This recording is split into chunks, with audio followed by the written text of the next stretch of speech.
21대 국회가 이번 달로 종료되는 가운데 최상병 특검법 등 쟁점 법안을 둘러싸고 여야 대치가 이어지고 있습니다. 22대 국회 예고편이란 말도 나옵니다. 관련 이슈를 포함한 정치 현안들 민주당 전현희 서울 중성동갑 국회의원 당선인과 함께 얘기 나눠보겠습니다. 위원장님 어서 오세요. 안녕하세요. 늦었지만 당선 축하드립니다. 고맙습니다. 그때 첫날에도 인터뷰 저희 연결했잖아요. 전화 인터뷰 했었고 그렇죠. 그때 축하 많이 해주셨어요. 예. 감사드립니다. 맞습니다. 처음에 비례대표, 그다음에 서울 강남을, 이번엔 중성동갑, 삼선고지에 올랐습니다. 22대 국회 입성 소회 한 말씀 좀 해주세요. 이번에 그 어느 때보다 좀 책임감을 무겁게 느끼고요. 물론 당선돼서 굉장히 기쁘기도 하지만 걱정이 많습니다. 그러시군요. 네. 책임감, 무게가 네. 더 무거워졌다 그런 뜻인가요? 네. 퐁당퐁당 3선이거든요. 18, 20, 22. 네. 그래서 그 전에는 이렇게 뭐 그냥 무거운 책임감 뭐 이런 거는 사실 실감을 못했는데 이번에는 국민들께서 바라시는 게 많고 제가 해야 할 일이 많구나 이런 이제 책임감 때문에 잠을 제대로 못 잘 정도로 걱정이 많습니다. 사실 제가 초선 때부터 뵀었는데 삼선의 무게가 좀 다르다고 느끼신다. 이런 식으로 제가 이해를 할게요. 네. 자, 22대 국회가 이달 말에 개원합니다. 학생들 같은 경우는 대학 합격하고 나면 그 한 달이 정말 꿀 같거든요. 네. 국회는 좀 다를 것 같아요. 어떻게 지내세요? 요즘 정말 바쁘게 지냅니다. 먼저 지역 주민들한테 당선시켜 주셔서 감사하다는 감사 인사 아직도 하고 있고요. 네. 매일 아침 지하철역 출퇴근 인사 계속 하고 있습니다. 그 지역 행사 계속 다니고 있고 또 국회나 이런 이제 여러 가지 행사들이 많고요. 그리고 무엇보다 이제 국회 들어가서 해야 할 법안이라든지 정책 준비, 공부 이런 것 때문에 눈꽃 뜰 새 없이 바쁩니다. 또 인터뷰들도 많고요. 그러니까요. 그 바쁜 와중에 나와주셨네요. 제가 영광입니다. 아이고, 아닙니다. 여야가 어제 이태원 참사 특별법 수정에 합의하고 오늘 본회의에서 처리하기로 했어요. 예를 들어서 조사위가 사실상 영장 청구할 수 있도록 하는 조항 이런 것들 한 두 가지 이제 삭제를 하기로 한 겁니다. 야당이 이 부분 이제 양보한 거죠. 이번 여야 합의 어떻게 평가하세요? 네, 일단은 그동안 이태원 참사 특별법에 대해서 법안이 통과가 됐는데 대통령께서 거부권을 행사를 하셨고 예. 거기에 대해서 유족들이나 국민들께서 매우 실망하고 또 분노를 하셨습니다. 그래도 이번에 영수회담 이후에 그나마 거의 유일한 성과라고 볼 수 있는 게 이번 이태원 참사 특별법이 여야 합의로 국회 본회의에 이제 오늘 오르게 됐다는 사실이 굉장히 의미가 있다 이렇게 생각하고요. 그렇지만 그 내용이 사실상 영장 청구권이 이제 조사기구에 있다는 이유로 대통령께서 거부권 행사했다. 법에 맞지 않다 그런 이유인데 실제로는 영장 청구권이 아니라 영장 청구 의뢰권이거든요. 네네. 그래서 이거는 사실상 세월호 특별법이나 다른 법에도 있었던 그런 내용으로 알고 있고요. 그게 법리에 어긋나지 않다고 많은 법조인들이 생각하는데 그 때문에 문제가 됐었다는 것이 사실상 이해하기가 어렵고 그렇지만 늦었지만 지금 또 통과가 되게 돼서 다행이라고 생각은 하나 다소 그런 부분에 좀 아쉬움이 있습니다. 아쉬움이 있군요. 유가족 협의회 시민대책회의는 일단 만시지탄이나 진상규명 첫걸음 뗄 수 있게 된 점 다행이다. 그러면서 행정 절차를 원활히 진행해야 되기 때문에 행정 절차 진행하는 건 정부잖아요. 그래서 유가족들이 그동안 여야 합의 처리를 그렇게 요구를 했다고 하네요. 예. 그래서 실제로 유족들이 이번 합의안에 또 좀 동의해 준 게 이게 사실상 그 결론을 맺게 되는데 되게 도움을 줬다고 해요. 그런 네. 부분은 어떻게 보세요? 예, 맞습니다. 이게 사실은 합의를 하지 않으면은 사실상 이제 행정부가 실천이나 실행, 집행을 해야 되기 때문에 예, 예. 지난번에 아마 세월호 특별법도 그런 부분 때문에 실제로 조사기구가 만들어지는 데는 시간이 굉장히 많이 걸렸다고 하거든요. 예. 그래서 그런 점을 우려해서 이번에는 여야 합의로 통과해서 최대한 빠르게 진상규명을 하기를 유족들이 원하신 것 같고요. 네네. 그래서 아까 이제 말씀드린 뭐 직권조사건이라든지 영장 청구 의뢰건이라든지 이런 부분을 양보를 한 것 같습니다. 그래서 이런 유족들이 또 전격적인 그런 양보가 있었기 때문에 네. 이번 합의안이 또 통과가 결실을? 예, 예. 될 것 같고요. 그래서 그런 차원에서 정부에서도 이 만약 법이 통과가 되면 빠른 시간 내에 조사기구를 구성을 해서 법에 따른 그런 절차를 진행하기를 기대합니다. 네. 반면에 여야는 최상병 특검법 등을 둘러싸고 여전히 평행선 달리고 있습니다. 최상병 특검법 민주당은 오늘 본회의 처리하자는 입장이고 국민의힘은 공수처 수사부터 봐야 하는 것 아니냐 이렇게 반대하고 있습니다. 국민의힘의 주장에 대해서 어떻게 반박을 하시겠습니까?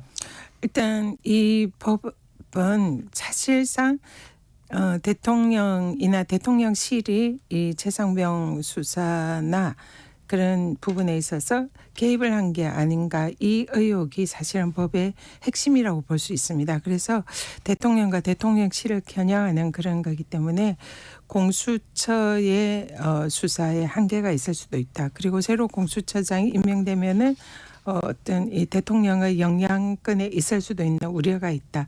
이런 부분을 야당과 국민들이 걱정을 하시는 거고요. 그래서 네. 이런 부분에 대해서 국회에서 임명한 독립적인 특검이 이 수사를 할 필요가 있다. 이렇게 생각을 합니다. 민주당에선 여야 합의가 이제 안 돼 가지고 만약에 본회의를 열지 못하면은 4일로 예정된 김진표 국회의장 해외 순방 출국을 막겠다는 의지도 이제 일부 드러냈습니다. 좀 강경 노선이 선명해진다 이런 분위기도 있는데 이 같은 모습은 바람직하다고 보세요. 지금 이게 굉장히 절박한 사안이거든요. 최상병 특검이 지금 여야 합의로 오늘 본회의에 오르지 않으면은 사실상 이번 21대 국회에 통과될 가능성이 매우 희박해집니다. 이제 유일하게 남은 방법이 국회의장이 직권으로 상정을 하는 건데요. 네. 근데 국회의장이 직권 상정하지 않고 해외에 이제 예정된 순방이지만 그걸 떠난다고 하면은 사실상 21대 국회의 최상병 특검이 통과될 가능성이 이제 불가능해지는 거죠. 예, 예. 근데 21대 국회 내에 이게 반드시 좀 통과될 필요가 있는 것이 지금 여러 가지 관련된 통신 기록이라든지 증거 등이 이게 뭐 6월 7월이 지나면은 그게 다 소멸될 가능성이 매우 높다고 합니다. 증거 보존. 네, 그래서 22대 국회에 다시 발의를 해서 만약 법이 통과가 되더라도 이미 시간이 매우 늦는다는 거죠. 증거가 거의 이제 없어질 가능성이 있다는 거죠. 그렇기 때문에 하루 빨리 조속한 시일 내에 특검이 통과될 필요성이 있어서 그런 절박한 마음 때문에 그런 얘기가 나온 게 아닌가 생각합니다. 네. 자, 이제 22대 국회 원구성 문제 좀 여쭤볼게요. 지금 현재 원구성 협상도 난항을 겪고 있는데 뭐 협상을 직접적으로 했다기보다는 여하튼 그 나오는 얘기들을 보면요. 일단 민주당이 법사위 운영이 모두 가져가야 된다. 그리고 저기 당선인께서도 법사위원장 누가 물어보니까 맡겨준다면 할 저기 의향이 있다 그렇게 말씀하셨죠? 네, 그렇습니다. 네네. 그래서 꼭 민주당이 법사위 운영위를 이번에 가져와야 되는 이유 뭐라고 보십니까? 저는 그 이유는 예. 윤석열 대통령의 통치 형식이나 방법에 기인한 것이 크다. 그렇게 생각합니다. 지금 그 윤석열 대통령께서 집권 2년 만에 사상 유례 없이 거부권을 9차례나 행사를 하셨고요. 역대 대통령은 임기 5년에 그 거부권 행사가 뭐 두세 차례 정도 매우 절제된 형식으로 또 국민들과 여론을 의식하면서 행사를 하셨거든요. 근데 그런 거부권을 2년 만에 그렇게 많이 행사를 한 것은 사실상 헌법에 정해진 상권 분립 원칙 법률을 거스르고 또 입법부의 입법권을 침해하는 그런 행위다 생각을 합니다. 그래서 대통령의 그 거부권 행사를 통한 입법권의 침해와 또 어떻게 보면 입법 방해 행위 이 부분에 대해서 제동을 국회에서 걸 필요가 있고 또 집권 여당의 경우에는 법사위원장을 그대로 이제 지난 2년 동안 하면서 민주당이 이제 발의하는 각종 개혁 법안, 민생 법안에 대해서 사실상 국회 내에서 제동을 걸어서 실제로 지난 2년간의 입법부가 사실상 무력화된 그런 기간이었습니다. 그렇기 때문에 당시에 거대 야당 180석에 가까운 의석을 가지면서도 입법권을 제대로 행사를 하지 못하고 그런 것이 정부 여당에 의해서 번번이 가로막혔기 때문에 이번 총선의 민의는 그러한 입법부를 개선을 해라. 그래서 국민들이 바라는 개혁 법안과 민생 법안을 통과시켜라. 이것이 국민들의 명령이고 의사다 생각합니다. 그렇기 때문에 그런 부분에 대해서 반영할 수 있는 야당이 법사위원장을 가져오는 것이 필수적이고 또 하나는 국회 운영이나 그런 대통령과 대통령실을 견제를 해야 하는 그런 게 또 굉장히 중요한 책무가 되었다. 그래서 운영위도 야당이 가져오는 것이 이번 총선에 드러난 국민들의 민의에 부합하는 거다. 그렇게 생각합니다. 이제 국민의힘 입장에서는 시각이 서로 다를 수 네, 있잖아요. 여튼 그 국회 내에서도 그러니까 입법부, 행정부 뭐 요 관계도 중요하지만 국회 내에서도 조화 균형이 필요하고 그 안에서도 어떤 일방적인 운영은 바람직하지 않다. 그리고 그러다 보면 만약에 법사위원장, 운영위원장까지 야당이 갖게 되면 국회 내에서의 그 너무 일방적인 흐름들이 있을 수 있고 또 사실 뭐 바람직한 건 아니지만 저 본회의 직회부라는 것도 있고 다른 수단들도 있긴 있잖아요. 그래서 그게 아무리 총선 민의라고 하더라도 이게 총선 민의가 국회 내에서 민주당이 독주하라는 게 그 총선 민의는 아니다. 이런 또 반론도 제기하거든요.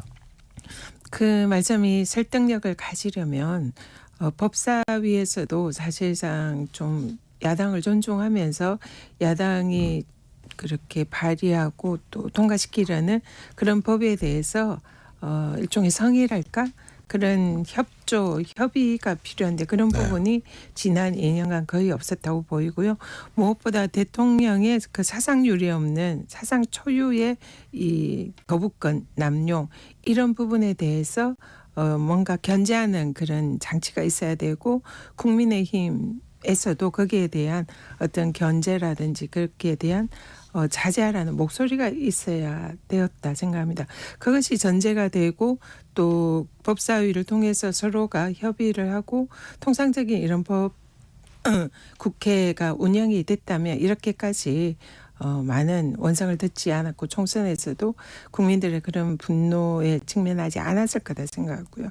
그래서 국민의힘이 또 정부 여당의 그런 입장이라면 말씀드린 대로 대통령의 거부권에 대한 견제와 거기에 대한 제안을 하는 장치 그리고 그 법사위에 대한 그런 견제 장치 이런 것이 다 선행이 돼야 된다 그렇게 생각합니다. 지금 국회의장 22대 첫 국회의장에 한 4명 정도의 중진 의원들이 뛰고 있는 것으로 알려졌는데요. 최근 여론조사 보니까 추미애 당선인이 압도적으로 높게 나왔어요. 40%가 넘던데요. 이건 무슨 뜻이라고 보세요? 좀 전에 앵커님이 말씀하신 대로 국회 내에서 균형에 있어서 만약에 여야가 이제 합의가 안 되면은 국회 집회부나 이제 국회의장이 직권 상정하는 그런 이제 제도가 있지 않습니까? 네네. 근데 지난 2년간에 국회에서는 사실상 국회의장이 여야가 합의가 안 되면은 이렇게 직권 상정이나 이런 거를 굉장히 절제하고 사실상 하지 않았고 이번에 최상병 특검도 야당이 그렇게 요청을 하는데도 지금 해외 순방을 이유로 그걸 이제 지금 주저하고 계시잖아요. 그러니까 실제로 국회 내에서 그런 견제나 균형이 사실상 일어나지 않고 있었던 겁니다. 그래서 이 부분에 대해서 마찬가지로 이번에 국민들께서 지금 여론이 지금 아주 개혁적으로 생각되는 주 당선인에게 국회의장을 해라 이런 목소리가 매우 높은 이유 중에 하나가 이런 부분이다 생각하거든요. 국회의장이 좀 더 강력하게 정부를 견제하고 입법권을 지켜라 이런 게 이제 국민들의 뜻이다. 그런 차원에서 이제 아마 그런 높은 지지율이 있지 않나 생각합니다. 네. 여론조사 전문기관 미디어토마토가 뉴스토마토 의뢰로 지난 27일과 28일 전국 만 18세 이상 성인 남녀 총 1,003명을 대상으로 전화조사했습니다. 자세한 사항은 중앙선거 여론조사심의 홈페이지 참조하시면 됩니다. 거의 이제 비슷한 질문이에요. 그래서 관련해서 이제 국회의장 후보군들 사이에 이른바 선명성 경쟁, 명심 경쟁이 치열합니다. 국회의장이 균형자 조정 역할 약화될 거란 우려도 나오는데 아까 말씀하신 그런 이유 때문에 이런 게 필요하다 그렇게 보시는 건가요? 네. 그렇죠.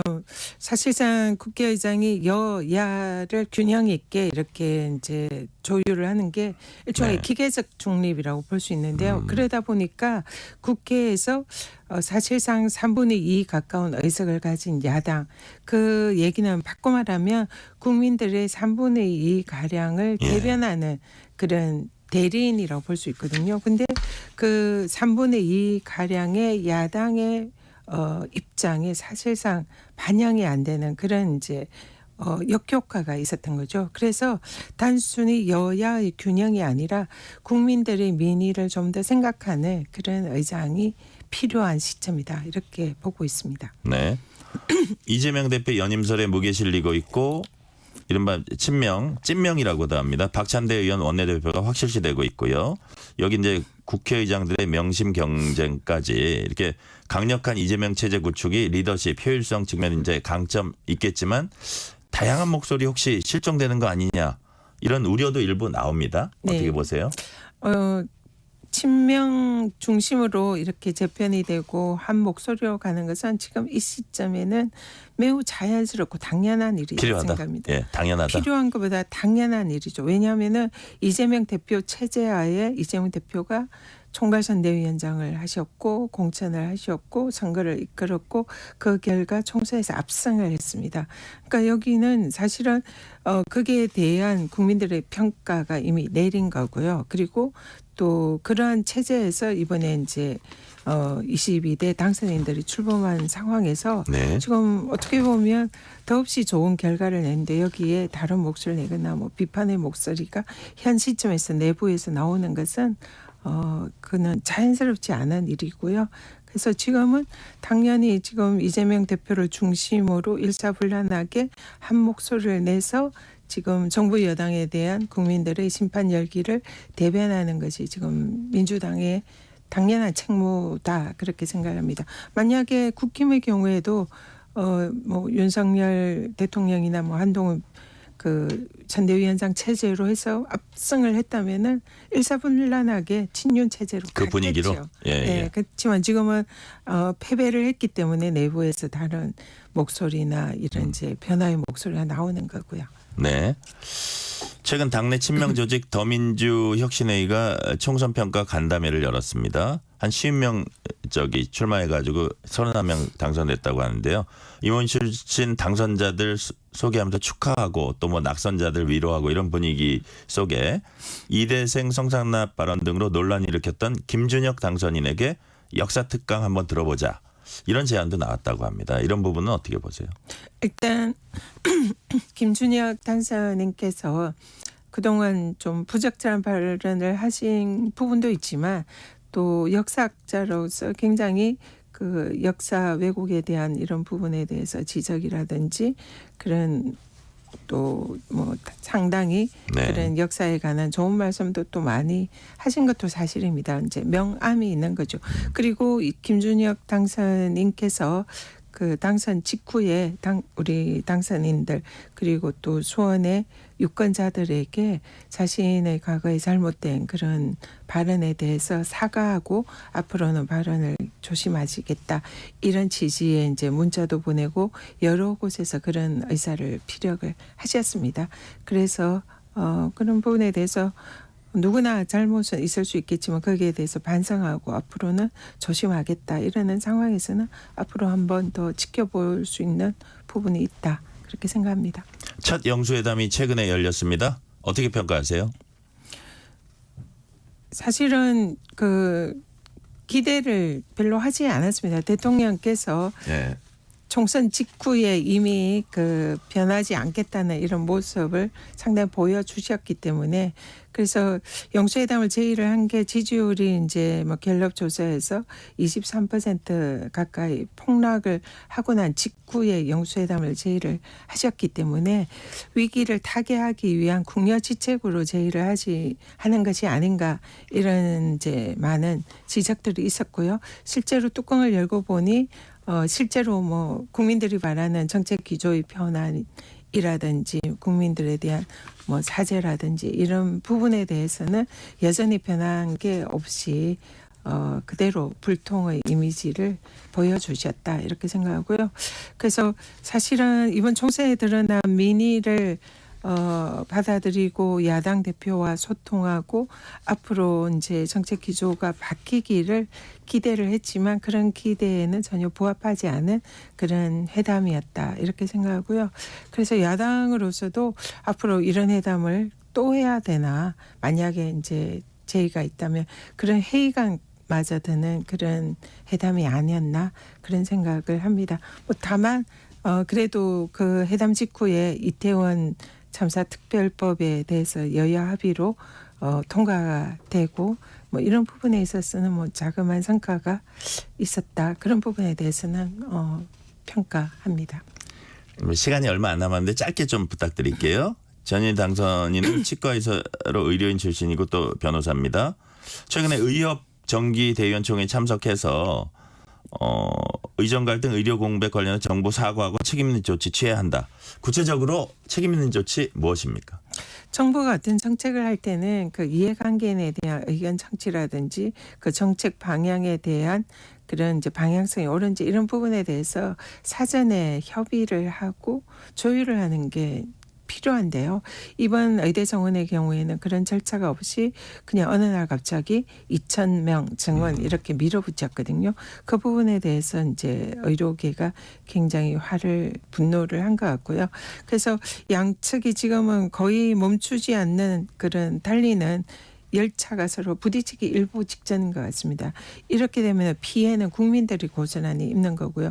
그래서 양측이 국민들을 생각을 하셔야 될 시점이다. 그래서 이 두 양쪽에서 대화와 소통이 가장 필요하지만 만약 그것이 불가능하다면은 그런 그 중재할 수 있는 제3의 기구를 양쪽에서 리더십을 부여하고 정권을 부여해서 협상과 대화를 통해서 어떤 해법을 찾는 것이 지금은 필요하지 않나 그렇게 생각합니다. 알겠습니다. 오늘 여기까지 듣겠습니다. 지금까지 전현희 민주당 당선인이었습니다. 감사합니다. 고맙습니다.